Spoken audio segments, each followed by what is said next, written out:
So the background to the advanced registry study was to look at the real-world applicability of using FFRCT in a patient management process.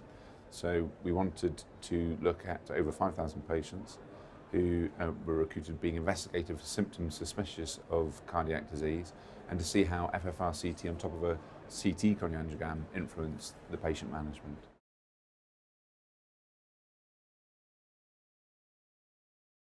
So FFRCT has been investigated in the past, and it's shown a very good correlation to invasive FFR.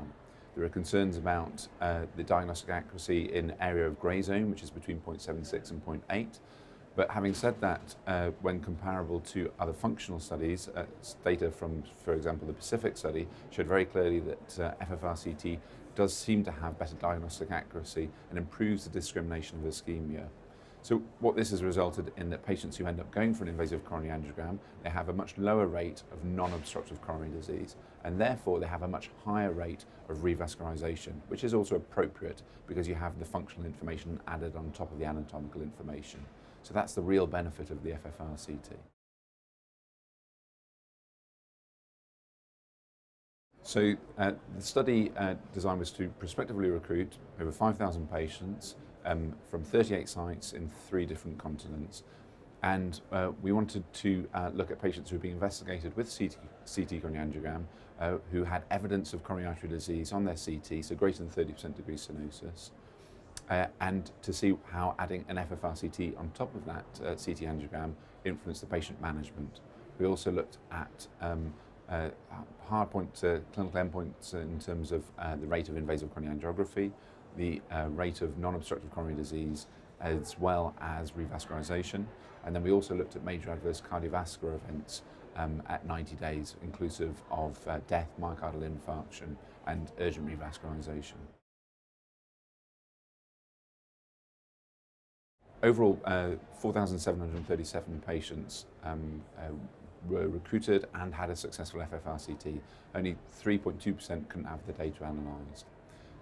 And this patient population, the cohort, is very typical of individuals being investigated for suspected coronary artery disease. So they were middle-aged, mean age was 66. They were predominantly male and had several cardiovascular disease risk factors.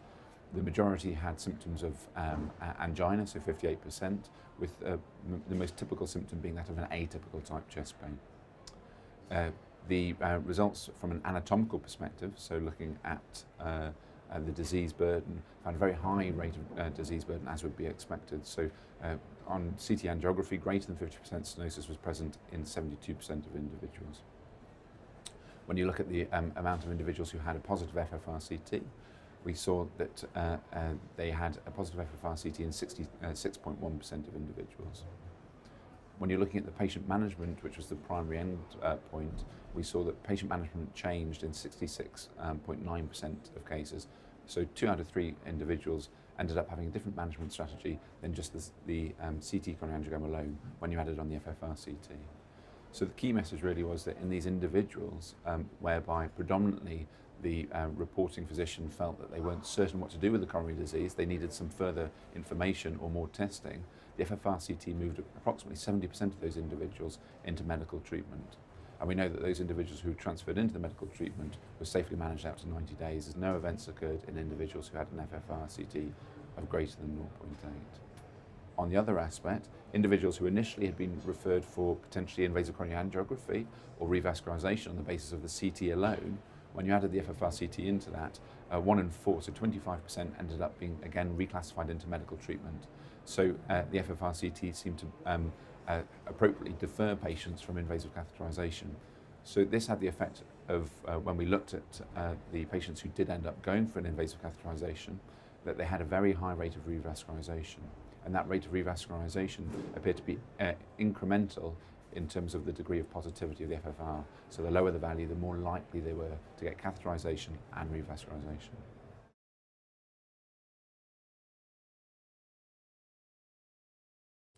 So I think the key message is that in instances whereby we perform a CT coronary angiogram and we can't be certain as to the significance of the disease that is there, the FFRCT, when added on top of that, really does help identify and give patient and doctors certainty in terms of what the diagnosis is. So the majority of those individuals are safely deferred to medical treatment, but it also means that we can more appropriately identify people who do have a positive FFRCT into those who need to go forwards for an invasive coronary angiography. So in those individuals who do go for catheterization, that more of them will be appropriately managed in terms of revascularization. The other key message really is that we noticed certainly a trend in terms of patients who had a positive FFRCT.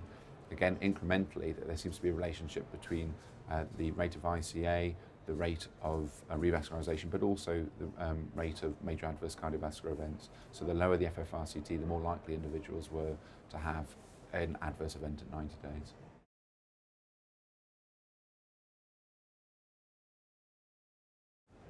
For clinical practice, I think what this shows is that people are using FFRCT in the real world scenario appropriately.